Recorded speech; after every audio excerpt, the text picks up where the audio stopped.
Well, hello everyone. Welcome to another recording for History Valley Podcast.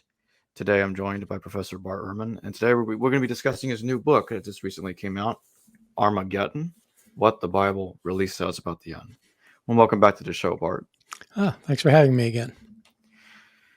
So yeah, I think the first question that is obvious is, what does the Bible actually say about the end? Is it going to be a nasty apocalypse where Jesus is just coming back and he's just leveling cities and the whole world is on fire? Or is that a bit of an exaggeration? Well, it depends. It depends how you interpret the Book of Revelation. And one of the things I argue in my book is that the common interpretation that it's predicting what's really going to happen in our future is almost certainly wrong. The author is not predicting what's going to happen in the 21st century. He's talking about things of his own time. He's writing to Christians in Asia Minor, and he means for them to understand what he's saying, and he's talking about their future. And when does he think this end is going to come? Well, he tells them it's going to happen soon, and in the last chapter alone, Jesus and the author indicate it's coming soon, 6 times. And so, if you write somebody a letter and you say, there's a bulldozer going to take out the next door neighbor's house, and it's going to happen pretty soon. They're not thinking it's 3,000 years later or something. They think it means, soon. And every indication is that the author himself expected this end to come soon, but it wasn't going to be the end of the world. He's talking about the destruction of the Roman Empire, the destruction of Rome, as historical scholars have long known, going back to the third Christian century. I'll add that this is talking about something in his own situation rather than something involving, say, the Russian invasion of Ukraine. And what did he expect Jesus to do during the second coming? Well, one very broad misunderstanding today is that the book of Revelation and other parts of the Bible are predicting that the rapture is going to occur. In evangelical circles, the rapture is the moment when Jesus comes from heaven and takes his followers out of the world back to heaven so that they won't have to experience the 7-year tribulation on earth that's going to happen, as laid out in the book of Revelation, where there'll be all sorts of military disasters, natural catastrophes, all sorts of things of craziness, chaos here on earth, leading up until the destruction of the world. The evangelical view is that the rapture is when Jesus takes people out of his followers out of the world, so they don't have to experience that. And what I show in my book is that this is not taught in the New Testament anywhere in the Bible, and it's certainly it's not what Paul teaches, it's not what the Gospels teach, and it's certainly not what the Book of Revelation says. This is a modern idea that we can actually date it. It first appeared in Christian history in the 1830s. This idea of a future rapture. So it's not going to be Jesus taking his followers out of the world. Throughout most of the New Testament, the second coming of Jesus, the return of Jesus, is itself the act of destruction. Christ returns in order to destroy his enemies and bring in a good kingdom, not to rapture people out of the world. And what made this author and the other authors of the other New Testament books believe that the book of Daniel predicted Jesus? Well, Christian authors from very early after Jesus' death began to search the scriptures, the Hebrew Bible, in order to find places where they thought that Jesus was being predicted. And so they would find passages that they took to refer to Jesus' birth, his birth in Bethlehem or his birth of a virgin. They look for passages that have to do with his public ministry, a lot of passages having to do with his death, his resurrection, and so they were searching the Bible for proofs that Jesus really is the Messiah, even though in his life he didn't do the sorts of things the Messiah was expected to do. And so these Christians said that the Jews had the wrong idea of the Messiah, and that if you read the scriptures carefully, you'll see that they're in fact predicting someone just like Jesus. The book of Daniel is especially interesting. It is a book that was very important for the author of the book of Revelation. John of Patmos used the book of Daniel extensively for understanding Jesus, especially for, I'd say, most Christians in early Christianity. Daniel chapter 7 was important. This is a passage where the prophet Daniel sees a vision of four beasts coming up out of the sea, one after the other. And they're all horrible, and they cause complete catastrophe on the earth. But then, after the fourth beast arises, he sees one like a son of man coming from the clouds of heaven. So, as opposed to being a horrible beastly figure, this is like a human figure, and he doesn't come from the sea of chaos. He comes from the heavenly realm, from God, and to this one is given the authority over the earth. And the beasts are all destroyed, and then the God's kingdom arrives with the arrival of this one like a son of man. In the book of Revelation, John, first vision of Jesus, the first encounter with Jesus is he encounters him as the Son of Man, a clear reference to Daniel. And so John of Patmos and other Christian writers understood that Jesus is the future king of the earth. And the book of Revelation, in part, is trying to show how it's going to happen, how he's going to wipe out all the enemies of God and then become the ruler of the earth with his saints ruling under him. So let's talk about Nero. Scholars have pointed out that the 666 in the Book of Revelation is actually a reference to Nero, but others like John Dominic Crossan see parallels between Nero Redivivus and even the false Neros, people pretending to be the returned Nero, just like with Jesus. There are many that will come in my name and say they are of Christ, and they're lying to you. People pretending to be him. And what do you think about all that? Well, I don't think those are contradictory positions. I would say it's putting the two of them together is probably the majority opinion among historical scholars.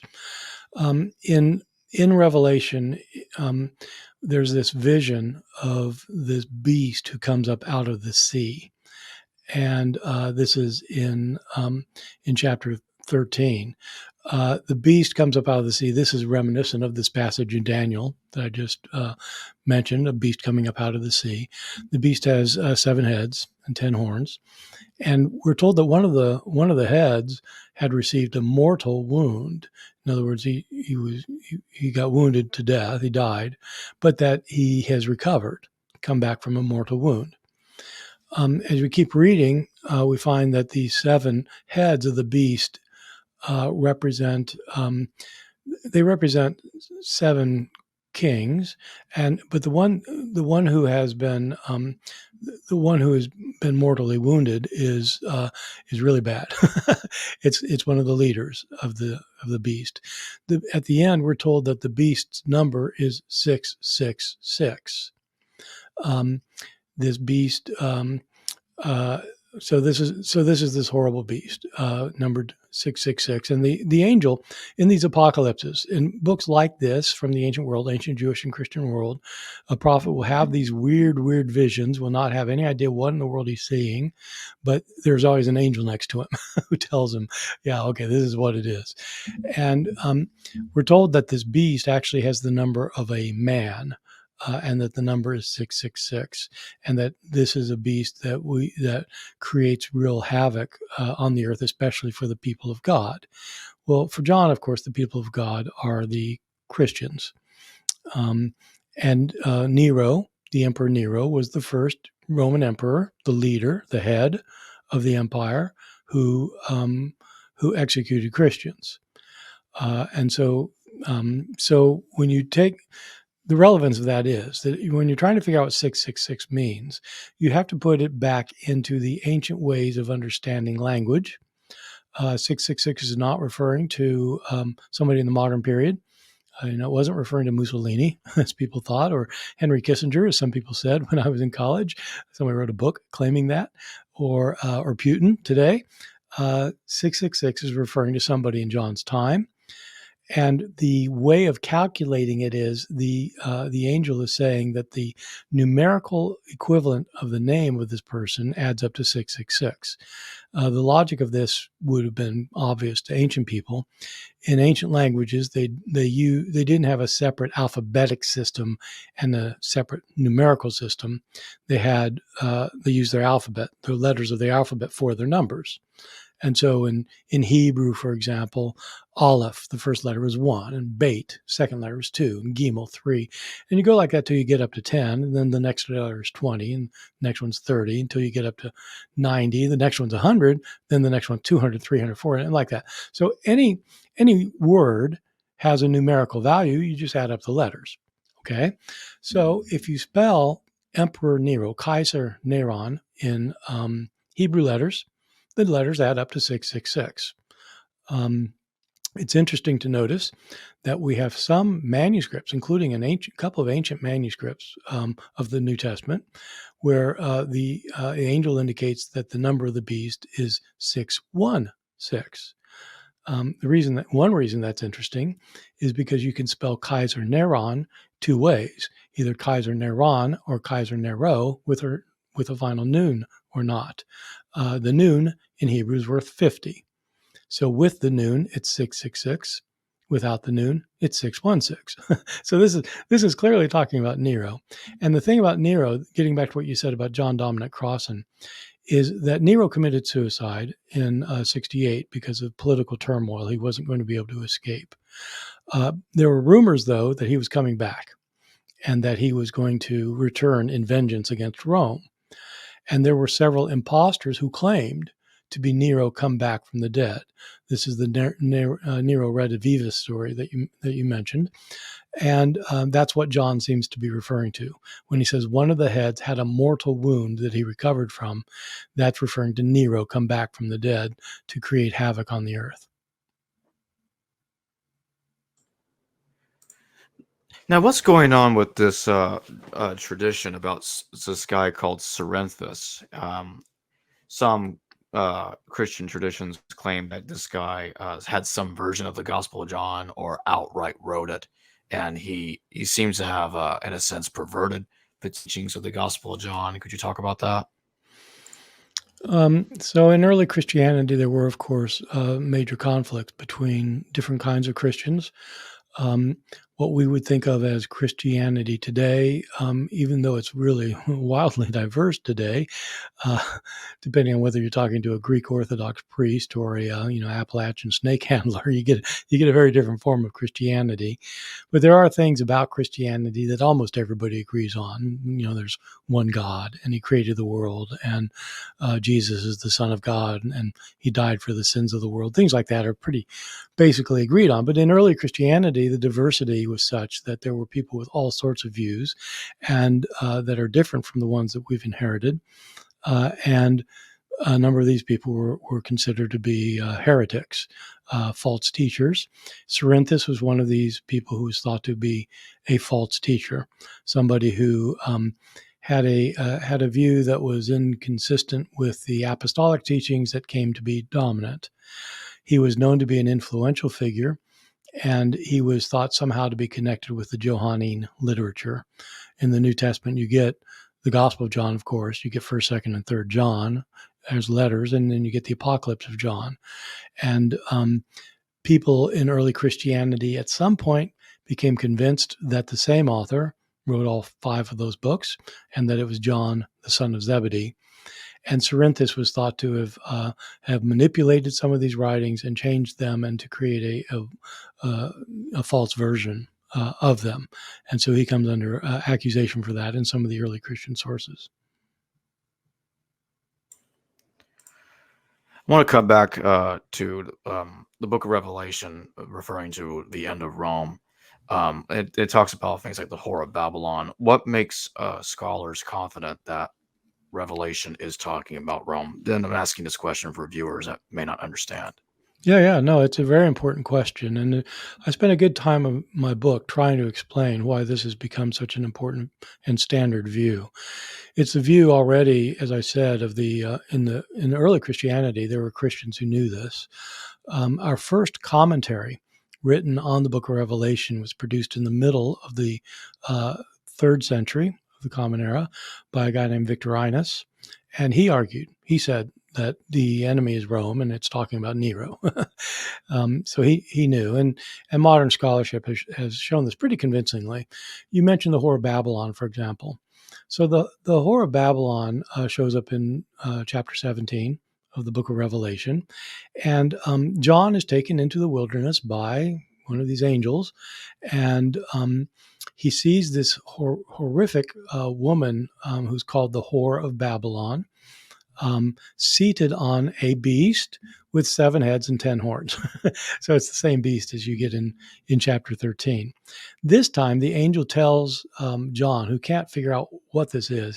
He sees this woman. She's dressed in these luxurious clothing, and she's bedecked with jewels and gold and silver. She's filthy rich, and she's showing it off, and she has a gold cup in her hand that's filled with abominations of her fornication.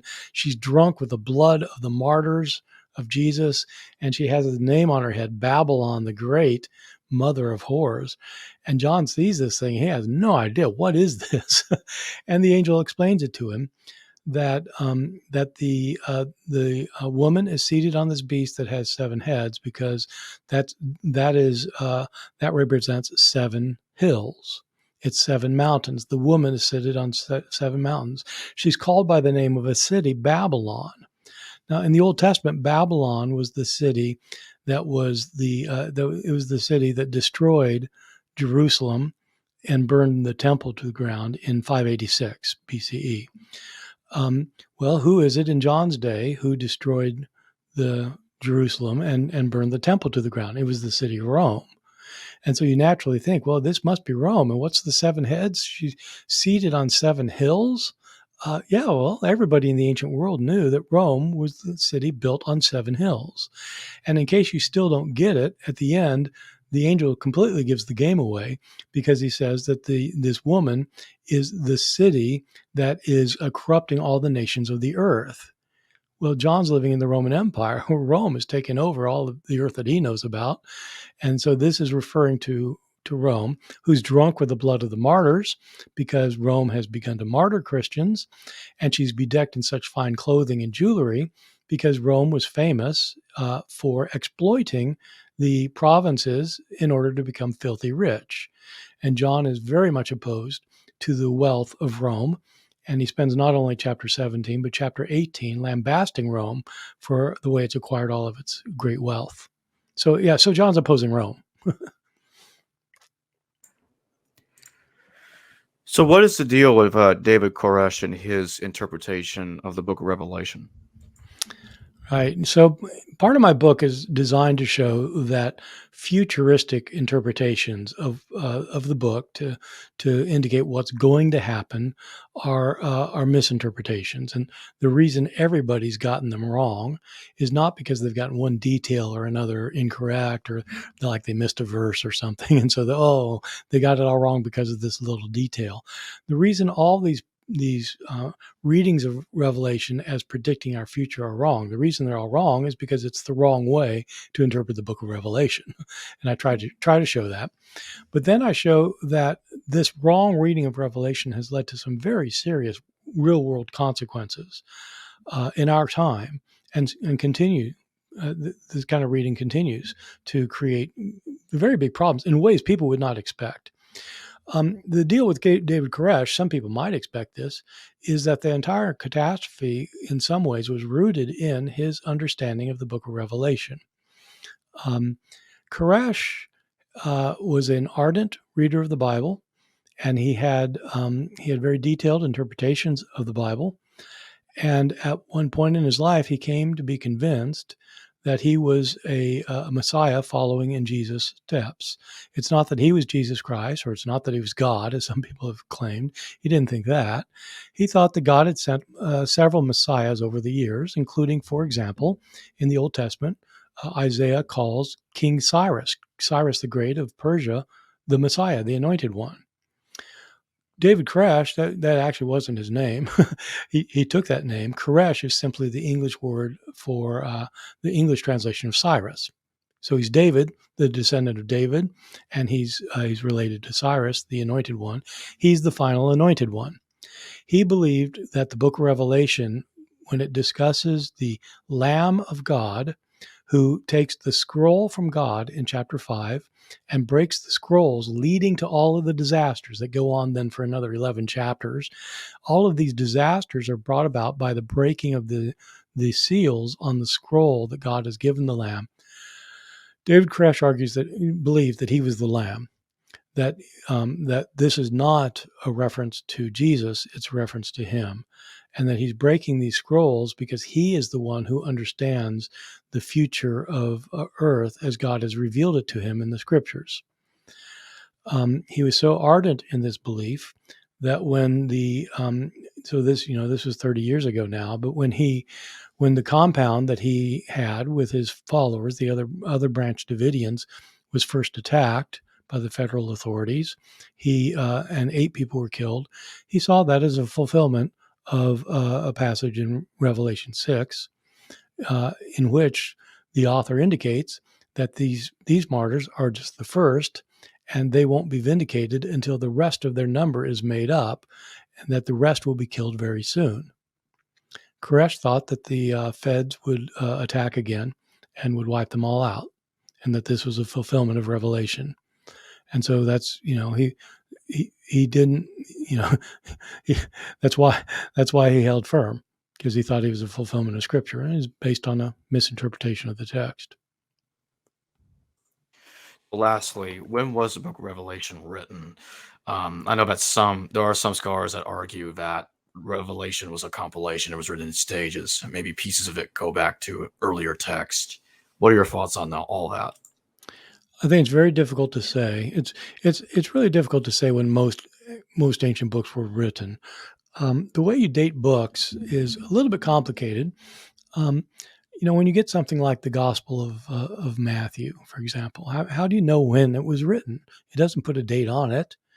You don't know actually who wrote it or where he was living, and so the way you date it is you try to figure out if some author that you can date quotes the book, in which case it had to be written before that author could quote it. And so before when it was written, and then you want to know after when was it written. And if the book refers to things that are if it refers to things having happened, and when they happened, then the book was written after that. Okay, so with Revelation, it's pretty clear that Nero is gone, who died in 68, because it appears pretty clear that the book is condemning Nero and said that he had a mortal wound and he's expected to come back. So it's so it's after 68. More than that, because the enemy of the people of God is Babylon, which is a code name for Rome, not just in this book, but in First Peter as well. Rome is Babylon because it's destroyed Jerusalem and burned the temple. That happened in the year 70. And so some scholars think that that parts of the book may have been written earlier, maybe during the reign of Nero when he was a big threat, and that it got finished up later. But just about everybody thinks that the final product we have now was finished later. Not everybody, but I'd say the majority of historical scholars are firmly of this opinion. It is usually dated sometime to the 90s of the Common Era, usually dated to the reign of the Emperor Domitian. So Domitian had a reputation in later Christianity as being a major persecutor of the church. But possibly that was because of what Eusebius said. He said that it was written in the reign of Domitian, and Domitian was a persecutor. The problem is we have records from Domitian's reign, and there's no evidence at all that he engaged in a persecution of Christians. And so what most scholars think is that what's going on is that the author, like many people in various religions, including Christianity, feel that their religious beliefs are being opposed, and often being opposed by the state, and that they're being widely persecuted. This is forever been the view of many Christians. Many Christians today who are in power claim that they're being persecuted. Here in the South, there's a lot of Christians who feel they're being persecuted. And people who aren't Christians kind of scratch their heads. Say, really? You're being you're passing the laws here. But it's part of the tradition. It is often thought that John perceives persecution, but it's not clear that there actually was persecution. And when you read Revelation, actually persecution is not the big issue at all. John is far more concerned about other things than Christians being persecuted. But even so, it does look like the book had to be written after 70. Our church father Eusebius dates it to the 90s, and there are pretty good reasons for thinking that something like that is probably right. And so it's usually dated in the 90s. Well, thanks for joining me today, Bart Ehrman. Yeah, my pleasure. I've enjoyed being with you. Hello viewers, thanks for watching this video from the History Valley YouTube channel. Please don't forget to subscribe and hit the notification bell, and if any of you wish to further support this channel, please consider checking out this channel's Patreon page and becoming a patron, and or donate through PayPal or through Super Chat during a live stream. Thank you.